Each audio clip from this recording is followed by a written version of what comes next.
Es para mí una alegría el participar en el Congreso Internacional sobre Interpretación Profética que lo organiza la Renovación Carismática de la República Dominicana. Siempre ha sido un placer el estar con vosotros personalmente. Esta vez, a causa de la pandemia, va a tener que ser a la distancia. Pero lo digo con sinceridad, que con sumo gusto yo hubiera ido con vosotros. Al menos tenéis mi palabra y un poco mi imagen. Voy a intentar hablar sobre el tema del profetismo. Voy a intentar no repetir lo que vosotros sabéis, porque no hablo sobre este tema a quienes no saben nada. Vosotros, no digo que todos, pero muchos de los que estáis allí, sois adultos en la fe, en el sentido de que no tengo que explicaros las cosas básicas, esenciales, sino que puedo ir ya más a una profundización más grande. Os alimentáis de las Escrituras, habéis leído la palabra de Dios durante a veces toda una vida o desde vuestra conversión. Por lo tanto, vengo a completar, no voy a explicar lo esencial. Quiere ser una reflexión. Cuando me propusieron esta charla, lo primero que pensé fue hacer un recorrido por el Antiguo Testamento, la profecía en el Antiguo Testamento, y otro recorrido acerca de la profecía en el Nuevo Testamento. Pero después, dándole vueltas, dije, no. Que sea esta charla una profundización. Que sea esta charla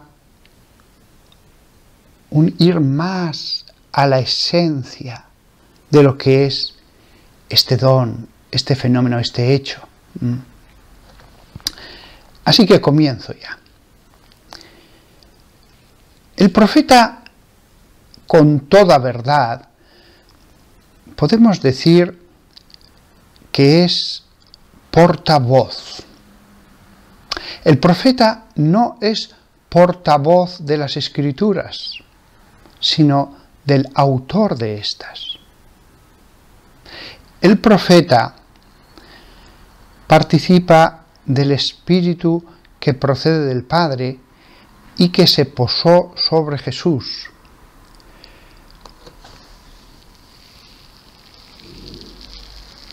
Jesús va a actuar durante 3 años con la presencia de esta Ruaj que viene de lo alto hacia él. La venida de la tercera persona de la Santísima Trinidad en forma de paloma, para que viéramos algo, para que comprendiéramos que estaba sucediendo algo. Cuando el bautismo de Jesús no sucede a la mitad o hacia el final de su ministerio, sucede al principio. Jesús es el que habla, pero Jesús habla con la Ruaj de Dios. Ruaj, lo mismo que la palabra neuma, espíritu, soplo, hálito. En Jesús estaba el soplo que procede de la boca del Padre. Es Jesús el que habla, pero Jesús habla con ese espíritu, con ese hálito.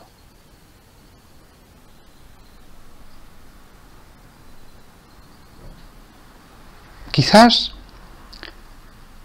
nosotros que meditamos tanto las palabras de nuestro Maestro, no estaría de más reflexionar en la palabra de Jesús como palabra en el Espíritu. Palabra con un Espíritu que mora en Él, sobre Él, que le unge. El Espíritu Santo es unción, no unción de un óleo, sino unción directa de Él. Jesús, como profeta, siempre hemos pensado en Jesús como Redentor, siempre hemos insistido en su divinidad y hacemos muy bien, muy bien. Jesús es Dios. Pero si vemos lo que es el profeta en el Antiguo Testamento, un Jeremías, un Ezequiel, incluso un Jonás, sin los defectos de Jonás, Jesús como profeta.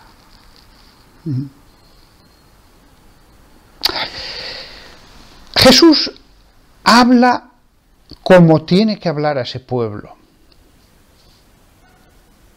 Jesús, si hubiera ido a otro pueblo en otra situación espiritual, de esos a los que él hablaba, hubiera hablado de otra manera. El profetismo es como una lámpara. Y vemos que hay tres tipos de lámparas. Hay un profetismo de Dios en la tiniebla del paganismo. Otro profetismo, que es el del Antiguo Testamento, y otro, el que está en el Nuevo Testamento. El profetismo de Dios en la tiniebla del paganismo. ¿Qué tiene que decir Dios a sus hijos cuando no están insertos en un proceso como es el del Antiguo Testamento? Es decir, en el paganismo hubo profetas, en el paganismo idolátrico, en el paganismo de esos hombres que a veces sabían muy poco acerca de Dios, Dios ilumina a personas que saben que hay un único Dios, que oran, que ayunan, que se esfuerzan, y esas personas se transforman en lámparas en esos pueblos. Dios solo funda una religión. Dios no va fundando religiones. Solo hay una, la que Él ha fundado, que es la religión de Dios. Pero hubo religiones monoteístas que dieron gloria a Dios. Y hubo momentos politeístas en que precisamente porque esos hijos lo necesitaban, envió profetas. Sus nombres, la mayoría, se han perdido. No sabemos qué hombres santos hubo en la zona de Mesopotamia 500 años antes de Abraham. No sabemos qué hombres santos hubo en la China o en la Tailandia del siglo III después de Cristo. Maestros venerados que llevaban hacia el bien, a buscar el premio que estaba más allá de la vida. Pero es un profetismo que no está inscrito en una corriente, como es en el Antiguo Testamento. Fueron lámparas individuales, fueron lámparas que iluminaron y después se apagaron. Pero cuando hay tanta oscuridad, ¿cómo iluminaron esas lámparas? Donde hay más luz, por ejemplo en Israel, pues hubo a veces incluso varios profetas al mismo tiempo, mientras que en el paganismo seguro que hubo fundadores de corrientes y hasta de religiones que eran hombres muy santos. Dios hablaba a través de ellos adaptándose al pueblo al que iban a hablar. Vemos la profecía, las palabras de Jonás en Nínive. Era un mensaje muy sencillo, muy claro y muy simple, pero les bastó. Hay un profetismo, que es el del Antiguo Testamento, que es un pueblo rudo, pero que va caminando hacia una mayor comprensión de la teología, de la espiritualidad. No voy a extenderme en esa parte, que es más conocida. Hay una progresión. Hay grandes profetas, hombres que se dedicaron a la oración, como por ejemplo Elías, que ayunaban, que llevaban una vida ascética. Hay otros que eran personas normales que de pronto tienen un mensaje. Amós, por ejemplo. Hay una jerarquía de profetas en el Antiguo Testamento.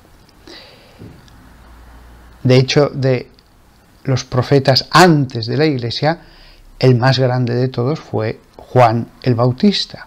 Un profeta eminentemente ascético. Porque en la medida en que la persona es más adecuada, Dios la usa más. Por último, hay un profetismo para los llenos del Espíritu Santo, para los que siguen el camino del Logos. Es el profetismo ya en los tiempos del Nuevo Testamento, de la Iglesia. Si os fijáis, el primer profetismo, el que hubo entre los pueblos paganos, pues llegaban hasta cierto nivel. En el Antiguo Testamento ya se puede ir mucho más lejos, porque hay una continuidad, porque Dios sabe que esas profecías se van a mantener, porque Dios va a preservar el mensaje. El problema de los profetas, que podía haber un profeta en Birmania hace 800 años, o un gran profeta, un hombre santo, entre unas tribus de la Amazonía, es que lo que él dijera podía ser cambiado con el tiempo. Mientras que en los profetas del Antiguo Testamento Dios va a hacer, porque interviene, que sus profecías se conserven perfectamente. Con lo cual era ya algo que se acumulaba, que construía sobre lo ya construido. El profeta, la profecía en el Nuevo Testamento va más allá.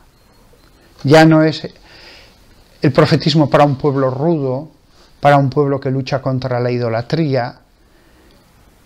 Muchas veces los profetas que aparecen en las iglesias de las cartas de San Pablo, profetas que había en Antioquía,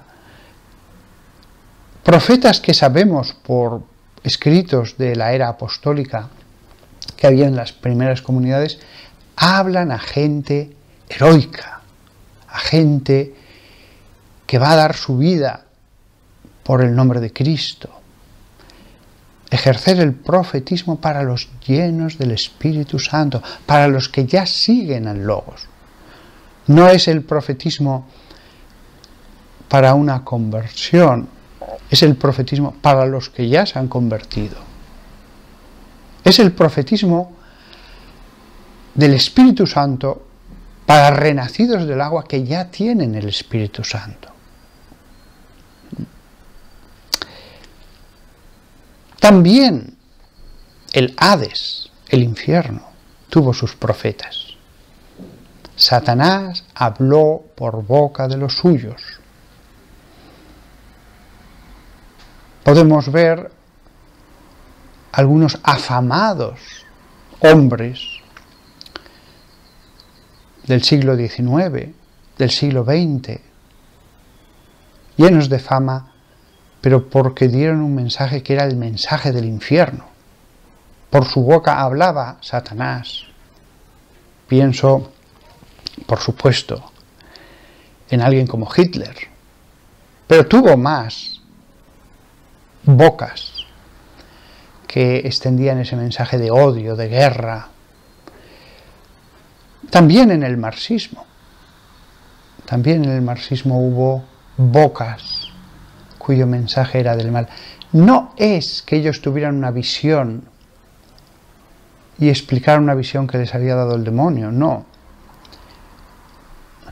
Ellos, sin saberlo, podían estar muy inspirados.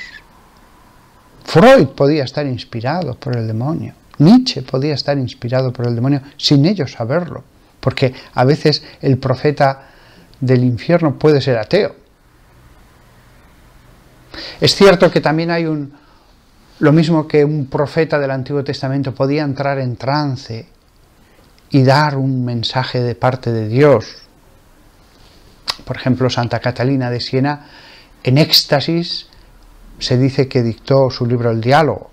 Y después un santo puede decir, ¿qué he dicho mientras estaba en éxtasis? Bien, entre los malos también alguien puede entrar en trance y empezar a hablar un demonio, incluso aunque se haga pasar por una entidad buena.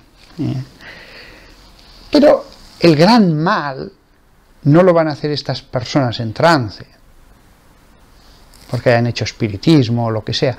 El gran mal se hace consciente cuando la persona se convierte en una boca del infierno,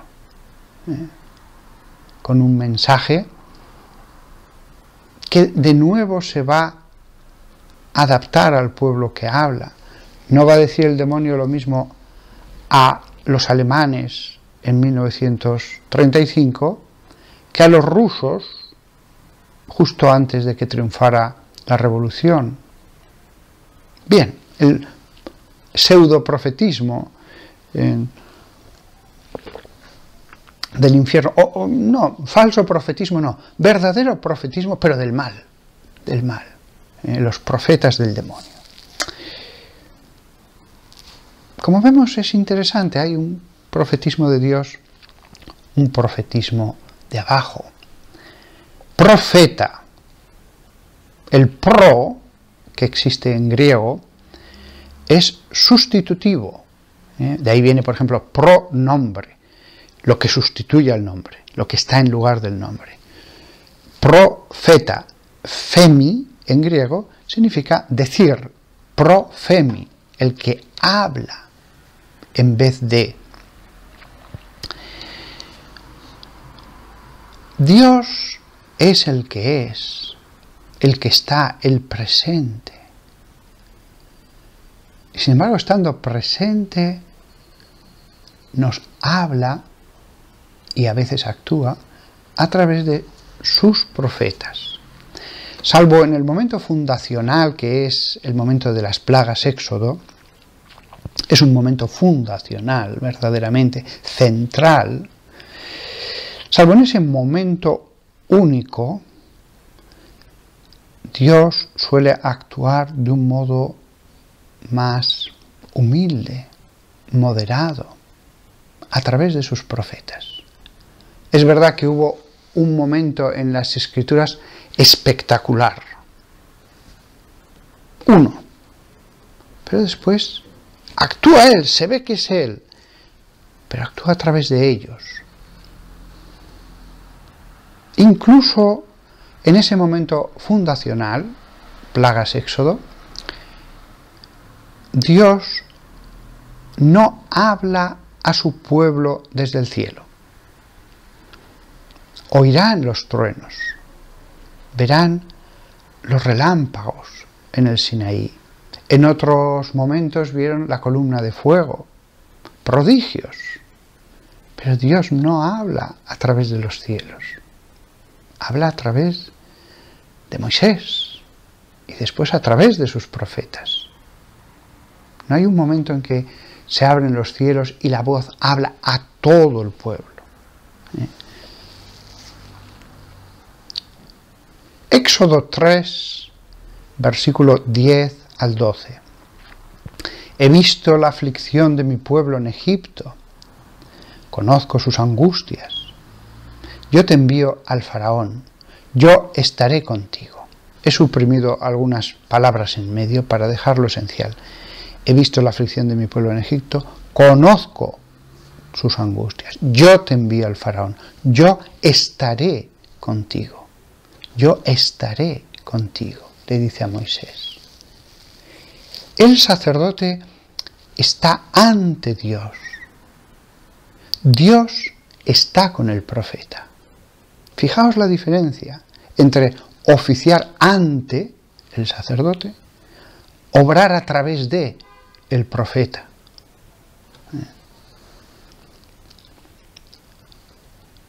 Moisés no hablaba bien. Le va a decir Dios, ¿no tienes a tu hermano Aarón?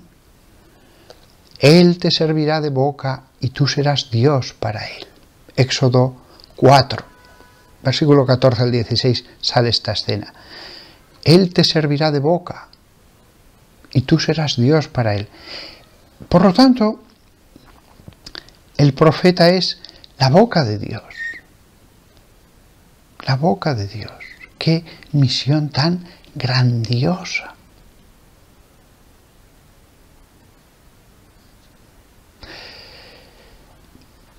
Aunque Dios nos habla a nosotros, cristianos, a través de un hermano,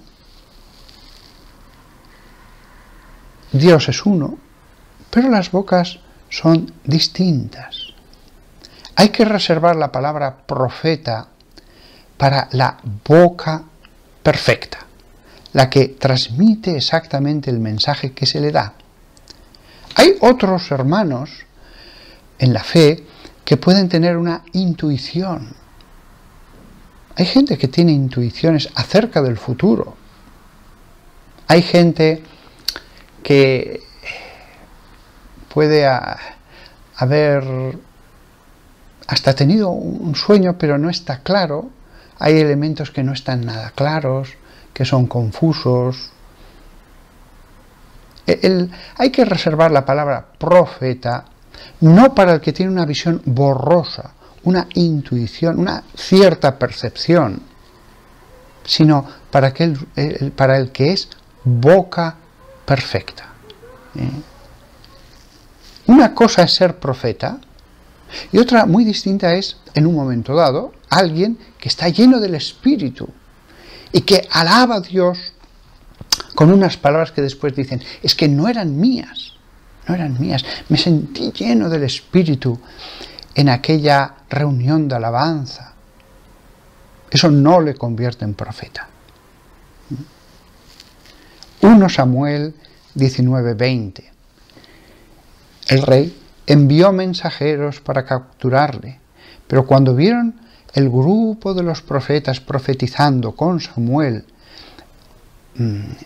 yendo delante de ellos, el Espíritu de Dios vino sobre ellos, los soldados. Y los mensajeros de Saúl también comenzaron a profetizar. Cuando dice esto, en realidad lo que harían sería levantar las manos y alabar a Dios. Y se sintieron de golpe llenos del Espíritu de Dios y solo querían alabarlo y alabarlo y alabarlo. Se usa esa palabra en la Biblia hebrea. Y los mensajeros de Saúl también comenzaron a profetizar. ¿Eran profetas? No. No es lo mismo tener esa experiencia de estar lleno del Espíritu a ser un profeta.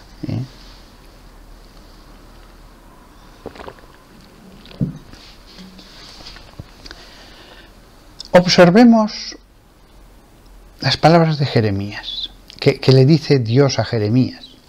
Te he hecho ciudad fortificada, columna de hierro, muro de bronce. No es simplemente que Él va a dar un mensaje y ya está. No basta con que Dios dé un mensaje a través de su criatura y abandone ese mensaje a la gente y ya está. Y el profeta quede abandonado a la ira de la gente. La semilla debe ser regada, debe ser cultivada. Cultivar no es lo mismo que arrojar una semilla. Te he hecho ciudad fortificada, columna de hierro, muro de bronce.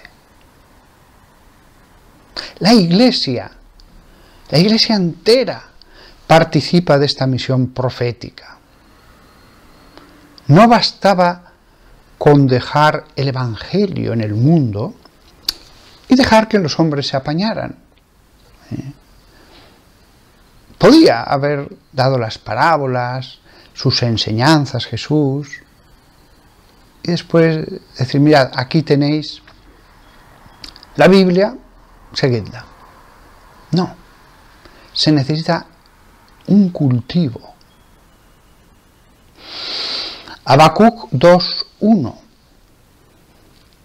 Estaré en mi puesto de vigilancia, me pondré sobre la empalizada y seguiré mirando qué es lo que Él me dirá y lo que Él contestará respecto a mi queja. La Iglesia custodia ese mensaje de Dios. Las profecías del Antiguo Testamento han quedado depositadas, sin que perdieran esas profecías el pueblo judío, pero han quedado depositadas en el seno de la Iglesia. Y además de esas profecías, está ya el profeta, que había sido anunciado.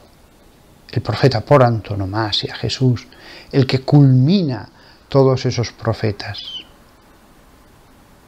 El que es la boca más perfecta de la primera persona de la Santísima Trinidad, a través del que actúa la tercera persona de la Santísima Trinidad.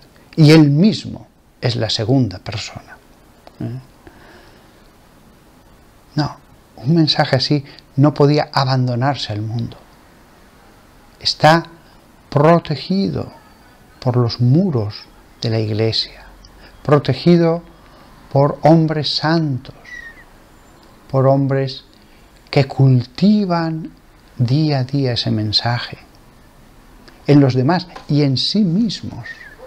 Ellos se transforman en cultivadores de la palabra para poder dar esa palabra. Pero en eso cabe un esfuerzo. El texto que he leído de Habacuc 2:1. Estaré en mi puesto de vigilancia, me pondré en la empalizada, seguiré mirando a ver qué es lo que Él me dirá. Es decir, hay una perseverancia, hay un mantenerse en un lugar, en vigilia, con lo cual hay un esfuerzo. Sí, la profecía es un don, pero hay un esfuerzo. Dios puede darle el don de profecía a cualquiera, pero vemos que los grandes profetas han sido los instrumentos que de por sí eran más adecuados. Ahí vemos el caso de Elías. Mateo 11:12. Desde los días de Juan el Bautista hasta ahora, el reino de los cielos ha sufrido violencia, y el violento lo toma por la fuerza. Perdón, aquí esta traducción que siempre uso, que es tan literal, dice el violento, pero no, es los violentos lo agarran, lo arrancan, lo arrebatan, es lo que significa esa palabra. Fijaos qué versículo del que se habla pocas veces, porque es que es complicado y además no es lo básico. No es lo básico predicar el perdón, el arrepentimiento. Este versículo es muy profundo. Desde los días de Juan el Bautista hasta ahora, el reino de los cielos ha sufrido violencia, y los violentos lo arrancan, lo arrebatan. Se habla de un esfuerzo, de una lucha. los violentos lo arrebatan. Como diciendo, sí, muchos cristianos recibirán la semilla, creerán y ya está. Creo, ya está. Voy a la iglesia una vez a la semana, hago lo mínimo. Sí, hay ese tipo de seguidor de Cristo, pero después están los que se hacen violencia a sí mismos, los que se esfuerzan, los que luchan, los que llevan una vida ascética, alejada de todo lo terreno, lo mundano y lo carnal, para dedicarse solo al misterio. Claro, es distinto. Dios puede obrar a través de ellos de un modo distinto. Moisés no era un personaje cualquiera, lo dice la palabra de Dios, era el más manso de los hombres. Elías no era un hombre cualquiera, Juan el Bautista no era un hombre cualquiera. De hecho, este versículo sobre arrebatar el reino de los cielos se inscribe en un discurso de Jesús que nos habla de la pobreza del Bautista, lo compara a una caña desnuda. Ese versículo está inscrito en ese discurso. Dice Jesús, recuerdo que es Mateo 11, pues dice antes en el versículo 7, cuando ellos se fueron, Jesús empezó a hablar a las multitudes sobre Juan diciendo, ¿qué es lo que habéis ido al desierto a mirar? Una caña agitada por el viento. Compara su pobreza a la de una caña desnuda. ¿Qué es lo que entonces habéis ido a hablar? Dice el versículo 8. ¿A alguien vestido en suaves ropas? Mirad, aquellos que llevan suaves ropas están en palacios reales. No vive lujosamente, ni se viste lujosamente. ¿Qué entonces habéis ido a ver? Porque ha dicho, habéis ido a ver un pobre, la caña. No habéis ido a ver un rico. Y por tercera vez dice, ¿qué habéis ido a ver? ¿Un profeta? Sí, yo os digo. Fijaos, dice, yo os digo. Eso lo hace cuando quiere recalcar algo. Por supuesto que estaba hablando él. Le estaban viendo a él hablar. Pero él lo recalca. Yo os digo. Jesús. Jesús. Dice, ojo, escuchad bien esto que os voy a decir. Sí. Perdón. Sí, y yo os digo, y más que un profeta, este es de aquel que está escrito, mirad, os estoy enviando a mi mensajero delante de vosotros, delante de ti, el que preparará su camino delante de vosotros. Es interesante. Dice, yo os digo, Jesús, y cita a Dios. Y cita a Dios. Como cuando Jesús cita algo, está citando la palabra de Dios. Lo que Él dice ya es palabra de Dios. Pero cuando Él cita algo es como en la Escritura cuando dice, por la palabra de 2 testigos, el asunto quedará zanjado. ¿Bien? Es decir, San Juan Bautista sí ha sido un mensajero de Dios, pero se ha ido al desierto, ha vivido en pobreza, se ha dedicado a la oración, consta por otra parte del Evangelio que ayunaba. Sí, el profetismo es un don, pero este otro aspecto también es verdad. Los violentos arrebatarán el reino de los cielos.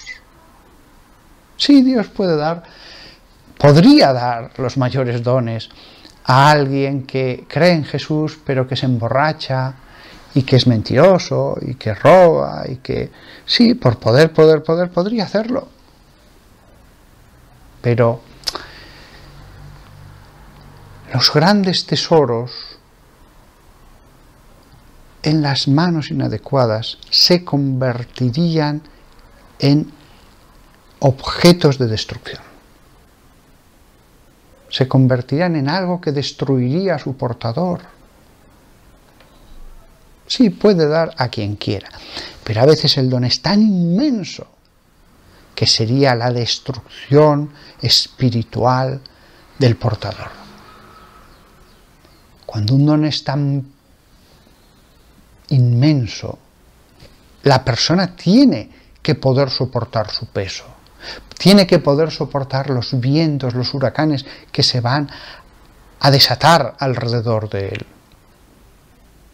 El más grande de los profetas, qué casualidad, era un hombre que vivía toda su vida en ascetismo, en pobreza, dedicado al ayuno, en oración.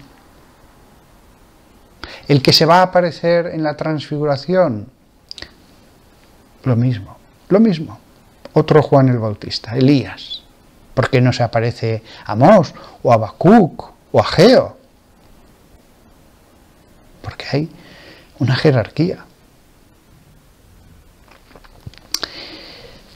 El mismo San Pablo, sí, recibió la conversión siendo como era, pero después se va a ir a Arabia 3 años, 3 o 2 años, ahora no lo recuerdo. ¿A qué? Probablemente a dedicarse a la oración y al ascetismo. El profetismo es un don, pero se nos habla de esta preparación. Esto es para los grandes, pero es para los pequeños también, ¿eh? También. Es para los pequeños, que a veces, esto lo he visto, creen ser profetas. No, si Dios escoge al que quiere. Bueno, a lo mejor no eres profeta. A lo mejor eres alguien que cree ser profeta. Esta es una cosa que nos tenemos que plantear, que recibir un momento de inspiración, de intuición, un momento en el que uno está lleno del Espíritu Santo, sí, puede ser posible, pero eso no te convierte en profeta. He visto a mucha gente que creía ser profeta. Todo requiere discernimiento, ya que a veces uno mismo no discierne bien y cree ser más de lo que cree. Cree ser más de lo que es. Hay una relación, por tanto, entre el ascetismo y la profecía. No digo oración y profecía, porque la oración no basta para llegar a ciertas cotas de virtud y amor. Lo repito, la oración no basta para llegar a cierta cualidad. La acumulación de cantidad de oración no basta para llegar a cierta cualidad. Recordemos las palabras de Jesús. ¿Por qué tus discípulos no ayunan como sí que lo hacen los discípulos de Juan el Bautista? Llegará el tiempo en que ayunen. O sea, Jesús no dice, bueno, el ayuno no importa, lo que importa es el amor. No, no. Llegará el tiempo en el que ayunen. Claro, aquí, esto que he dicho, hablo del profetismo, pero tiene implicaciones en el modo de entender el cristianismo. Hay algunos que entienden el cristianismo como algo que llega a la vida de uno y se conserva, como una fuente de alegría, de paz, y después la vida eterna. Se conserva, pero sin extremismos. Algo que se tiene en la vida, no algo que transforma la vida. Y sin extremismos.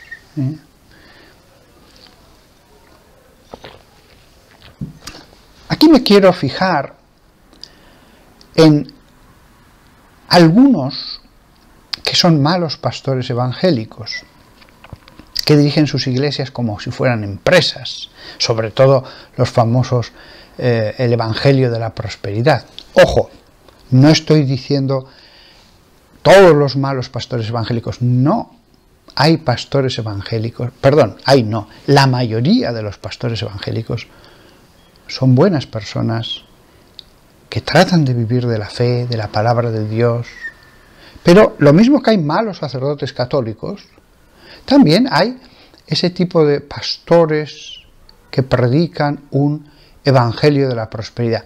Eso no existe entre los curas católicos porque el obispo lo defenestraría al segundo mes. Le diría, mira, lo siento, pero adiós. Pero como hay pastores que dicen, yo soy pastor, y fundan su propia iglesia, sí que está ese fenómeno.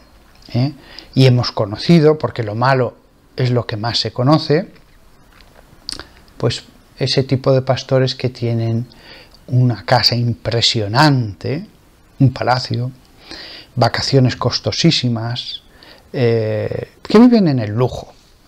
Bueno, yo he conocido a varios que han salido en la prensa que era un escándalo, porque en el fondo él está viviendo de la limosna de los demás. Recuerdo de uno, qué cara, que ya tenía un avión privado y que les dijo en un vídeo a sus seguidores que que Jesús le había dicho que tenía que comprarse un avión más caro, porque con ese avión que costaba una fortuna, personal, un jet personal, pues podía llegar mucho más lejos sin repostar, y lo decía en el vídeo que Jesús le había dicho que sí, que tenía que comprarse. Bueno, después muchos analizaron cuál era la vida de este hombre, cómo vivía, y bien tontos era el que le dio a ese hombre un solo dólar para sus lujos. Fijaos, es todo lo contrario de lo que he dicho. Frente a la preparación y el ascetismo que llevan a la santidad, estos falsos profetas, estos profetas que hacen del evangelio su ganancia personal, el mensaje es su negocio. Es cierto que Dios escoge al que quiere. Amós 7, versículo 14 y 15. Entonces Amós respondió a Macía, yo soy, o yo era, se puede traducir de la misma igual, yo no era ningún profeta, ni el hijo de un profeta, sino un pastor que podaba sicomoros. Y el Señor me miró mientras seguía al rebaño, y el Señor me dijo, ve, profetiza a mi pueblo Israel. Siempre se suele traducir el primer versículo que he dicho, yo no soy profeta ni hijo de profeta. Bueno, en realidad se puede traducir yo no era profeta también. Pero entonces sí que lo es. Ve y profetiza. Claro, cuando un hombre sencillo y bondadoso recibe el encargo, tiene la frescura de esa humildad, de ese reconocimiento de yo no soy nada, yo no merezco nada, ni siquiera me he esforzado.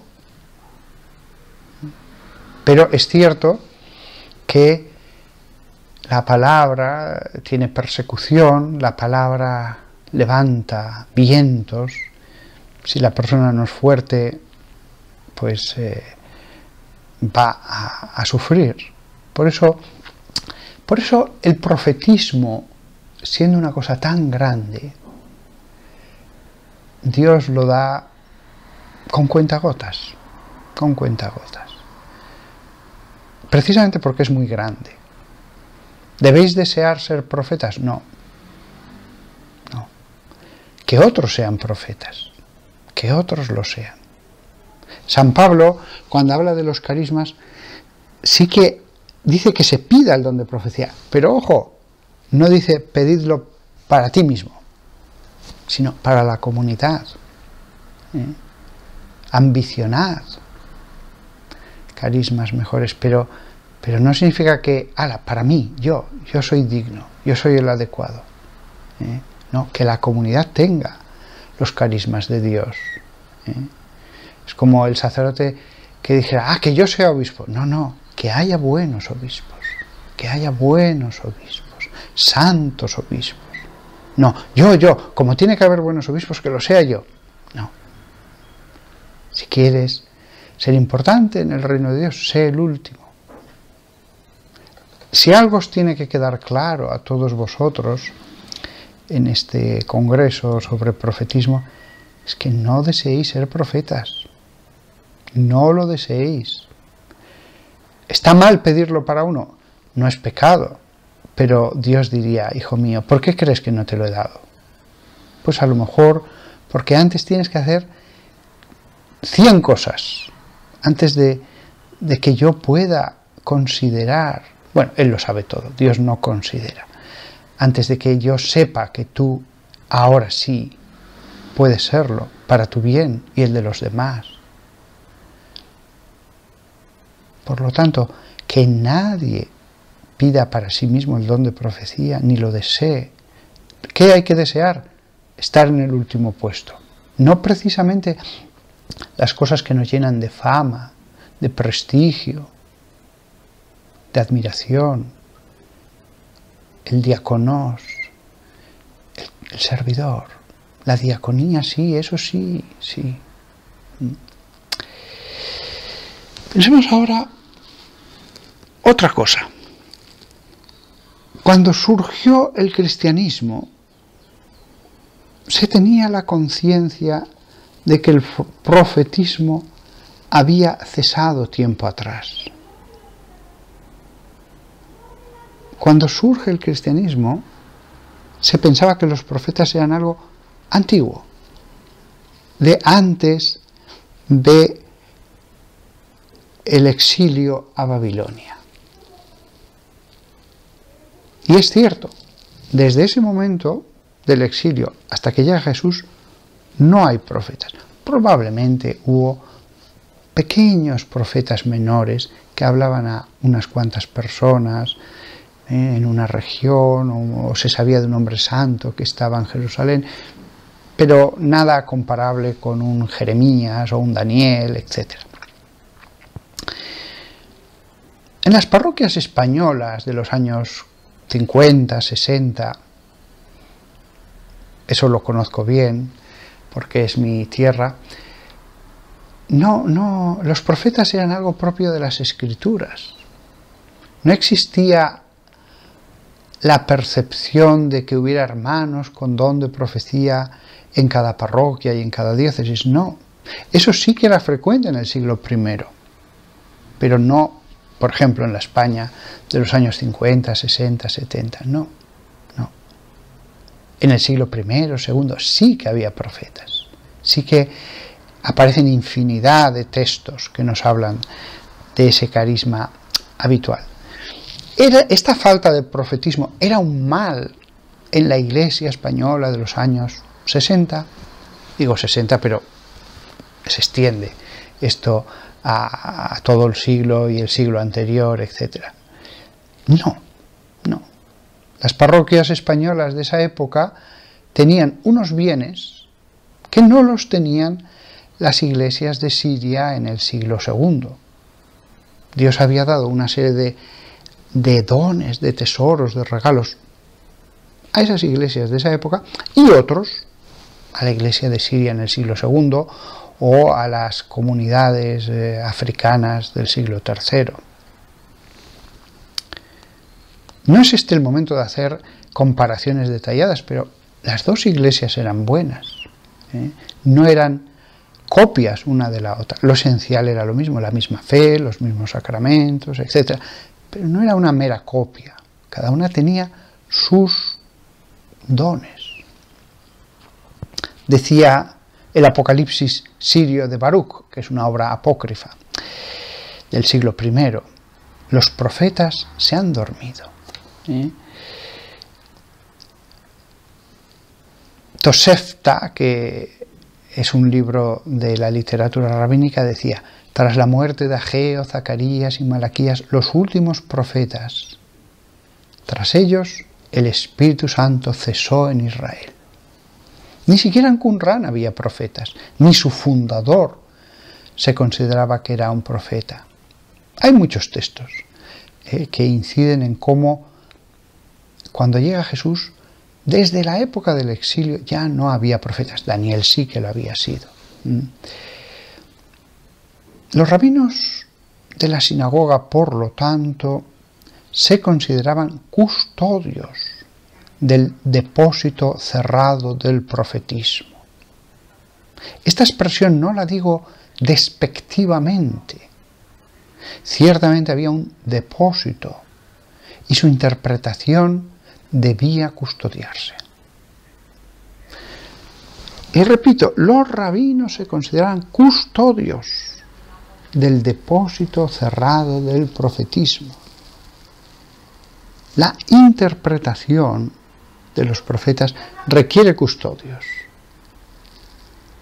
Si no, cualquier persona con los pensamientos más desatinados, esas profecías en sus manos se convertirían en fuente de mal, por fanatismo, por locuras que le vendrían, etc. La interpretación requiere custodia. Joel 2:28. Fijemos qué dice el profeta. Entonces, después, derramaré mi espíritu sobre toda carne. Vuestros hijos y vuestras hijas profetizarán. Vuestros ancianos soñarán. Vuestros jóvenes verán visiones. Sí, pero hace falta una jerarquía, unos pastores que disciernan, La Iglesia en ese sentido está maravillosamente diseñada por Dios. Hay profetas, pero hay discernimiento. Tiene que haber escucha, tiene que haber humildad para dejarnos sorprender por la palabra de Dios. Pero ahora, en la época después del Mesías, hay unos pastores. Y en la jerarquía que ponía San Pablo, siempre el pastor es el que interpreta, el que tiene el que tiene la última palabra. Y dice, no, esto es malo. No lo escuchéis. No, esto no está de acuerdo a nuestra fe. Derramaré mi espíritu sobre toda carne. Sí, pero en las iglesias de Dios hay un orden. Por eso, cuando a veces algunos admirados de los carismas que aparecen en la carta a los Corintios, la primera carta a los Corintios, desean, yo quiero ser profeta. Sí, pero vas a estar sometido al pastor de tu comunidad. Yo quiero ser profeta y como un Isaías entonces, y además se imaginan, como es lógico siempre, con las manos así, y clamando ahí un mensaje poderoso. Sí, pero vas a tener que estar sometido. No eres una fuerza desatada. Porque los apóstoles y sus sucesores eran los que imponían un orden. Es cierto que el apóstol y el sucesor del apóstol pueden equivocarse, y aún así son los que tienen la autoridad. Así que esto nos lleva también a imaginemos un pequeño grupo carismático, de pronto alguien dice que tiene el don de profecía. Ese grupo, imaginemos que son 20 personas que se reúnen en un salón parroquial una vez a la semana. Bueno, si en ese grupo hay alguien que haga de cabeza, que es lo normal, o 2 o 3 personas que hacen de cabeza, tienes que someterte. Si te dicen, mira, si no hay ninguna cabeza y todos son absolutamente iguales, pero si toda ese pequeño grupito discierne que no, mira, lo sentimos mucho, pero mejor calla y escucha. Hay que someterse.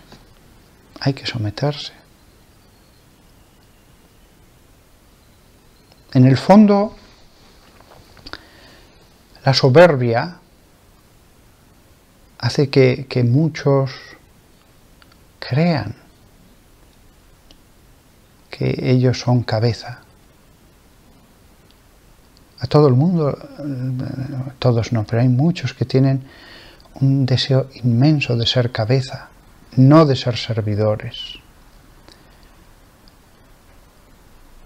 Y la profecía es un modo de auparse a veces, inconsciente a veces el que no tiene el don de profecía, pero está convencido de tenerlo, es un modo de auparse, de arrebatar ese primer puesto. Todo debe ser discernido. Todo, entre todos, debe haber una escucha y un pensar. Me encuentro yo cada año con varias personas, la última hace unas 3 semanas, que se ponen en contacto conmigo porque como he escrito libros y tal, pues para decirme que Dios les da mensajes. Me llega una persona desconocida que me dice que tiene mensajes, me pide consejo, ¿qué hacer? Pues siempre le digo, mira, si otra cosa es un grupo, en un grupo un supuesto profeta va creciendo, se le conoce semana tras semana, a veces años, es alguien conocido, sabes si es un hombre santo o no. Los párrocos dicen, mira, esa viejecita que ves allí es una santa. Si tú supieras la presencia de Dios, los sacrificios que hace, tal, las noches en oración, los ayunos. El pastor conoce sus ovejas y a veces cuando aparece el profetismo en una oveja, el buen pastor dice, esto tiene todos los signos de que es verdad. No está mal de la cabeza, no tiene ninguna enfermedad mental. Pero cuando llega un desconocido por teléfono que te visita, te dice, padre, yo tengo el don de profecía, lo lógico es decirle, mira, hijo mío, no te conozco. Entonces, ya que Dios te habla, me has dicho que te habla. Sí, me habla muy a menudo. Pídele que te diga algo, por favor, con humildad, que para mí sea una prueba de que tú tienes ese don. Algunos dicen, sí, padre, sí. Pero una semana después, normalmente es una semana, me escriben muy enfadados, que de ningún modo, que ellos no pueden probar a Dios. Yo les digo, no hay ningún problema, yo no exijo nada a Dios, pero si yo no tengo una prueba, ¿cómo sé yo que lo que tú dices es verdad? Se enfadan mucho. ¿Cómo se lo toman? Te vienen a decir, tú eres un soberbio. ¿Yo qué soy? Un instrumento de Dios y tú no me crees. Yo le digo, no, yo suspendo juicio. No te conozco. Yo no sé si a lo mejor eres un profeta y un santo, pero suspendo juicio, no te conozco. Se lo toman muy a mal. Ha habido unas pocas veces en mi vida que sí que he comprobado que alguien, es verdad, Dios le hablaba, pero pocas. Aquí acabo esta charla. Como veis, es un don precioso, es un don que llega a los tiempos remotos del Antiguo Testamento. Es el mismo Dios que hablaba a sus hijos, los hijos de Adán, pero de Dios también, esparcidos por los 5 continentes. Qué cosa tan buena, qué regalo para un hermano concreto, para una comunidad o para la iglesia entera, los profetas. Los hubo y los sigue habiendo. Nunca hay que despreciarlos. Es lógico suspender juicio. Lo lógico sería no suspender juicio ante algunos casos. Es lo que se debe hacer. No por creer a todo el mundo y ser crédulos somos mejores creyentes. No por creer a todo el mundo somos mejores creyentes.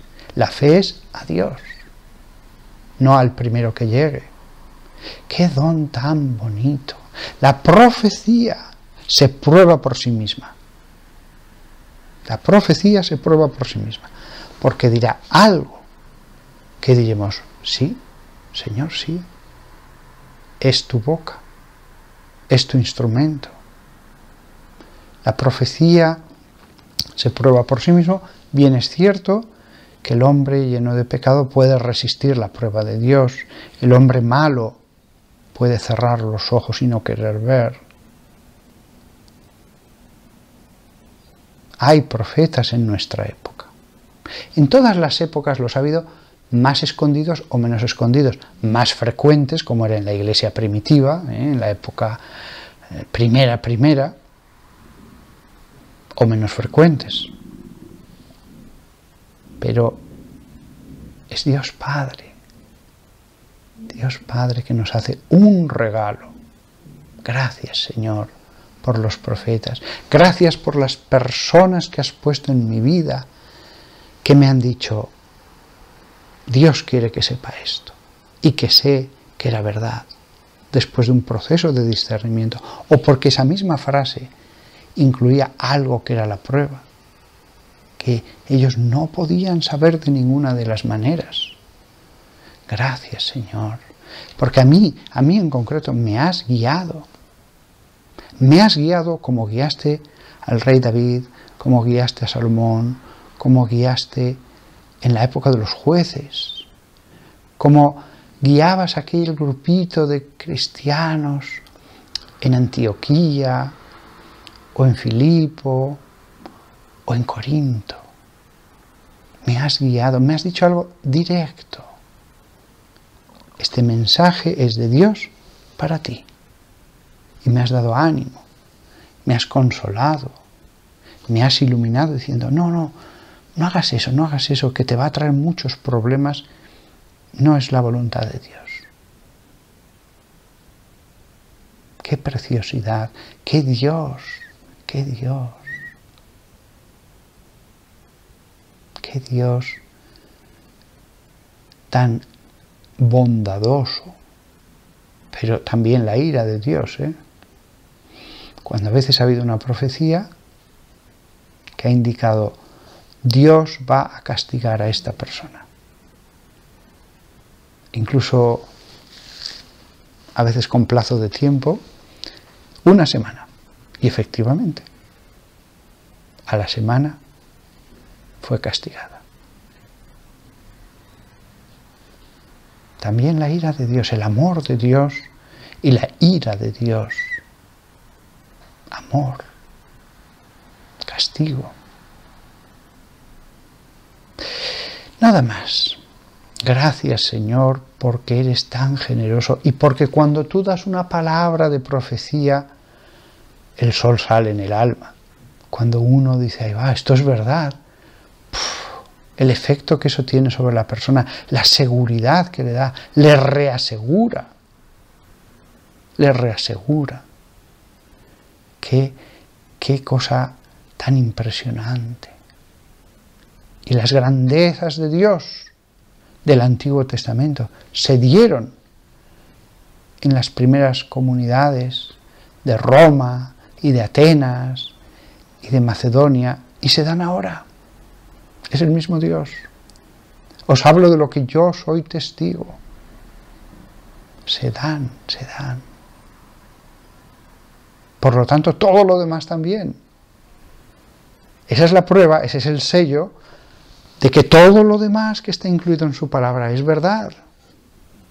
Es verdad. Acabo, por lo tanto, con un canto de alabanza al Señor. Gracias por ser Padre cercano, por ser un Padre no lejano, sino a nuestro lado, presente. Un Dios que está presente. Lo mismo que cuando aquel pueblo iba por el desierto y veía la columna de fuego, o veía la gloria de Dios descendiendo sobre la tienda de la reunión. Señor, envía esa paloma sobre mi cabeza, que me ilumine. Envía esa presencia de Dios sobre mi ser. Actúa en mí, actúa en mí. Amén.